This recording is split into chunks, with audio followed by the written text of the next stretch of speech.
చూసారా? మొట్టమొదటిది ఆయన యందు విశ్వాసం ఉంచటం, trusting in the lord, trusting in the lord మొట్టమొదటిది. రెండవది 7వ వచనం కూడా దాంట్లోనే, నన్ను శిక్షించు, లేని ఎడల నన్ను రక్షించు.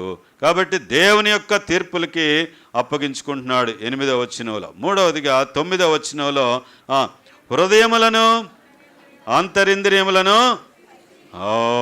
పరిశీలించు నీతిగల దేవా. దేవుడు మన హృదయాలను పరీక్షిస్తాడు.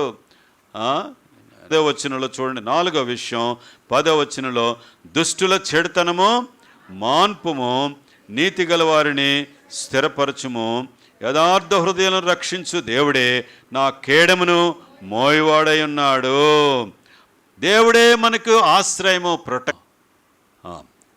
5వది 11వ వచనం, న్యాయమును బట్టి తీర్పు తీర్చే దేవుడు. ఏంటండి? 6వదిగా 14వ వచనం చదవండి. 14, 15, 16 3 వచనాలు చదువుదాం. పాపమును కనుటకు వాడు ప్రసవ వేదన పడుచున్నాడు. ఎంత బలవంతులారా! కాబట్టి 3 చెప్పుకున్నాం. సౌలు ఉపయోగించిన కత్తి తనకే కీడు చేటుగా మారింది. ఫరో నైలు నదిలో పిల్లల్ని పడేయించాడు, చంపించాడు. ప్రియులారా, మరి తన ప్రజలు ఎక్కడ? ఎర్ర సముద్రంలో మరి దేవుడు ముంచివేసినట్లుగా చూస్తున్నాం. మరి హామాను సిద్ధపరిచిన ఉరికంబాలు హామాను మనుషుల్నే మరి ఉరివేయటానికి, హామాన్నే ఉరివేయటానికి. ఇప్పుడు 17వ వచనం అందరం చదువుతారండి. ఇప్పుడు యెహోవా న్యాయము విధించువాడు.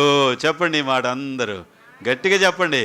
యెహోవా న్యాయము విధించువాడు. అది దావీదుకు తెలుసా? తెలియదు ఇవన్నీ.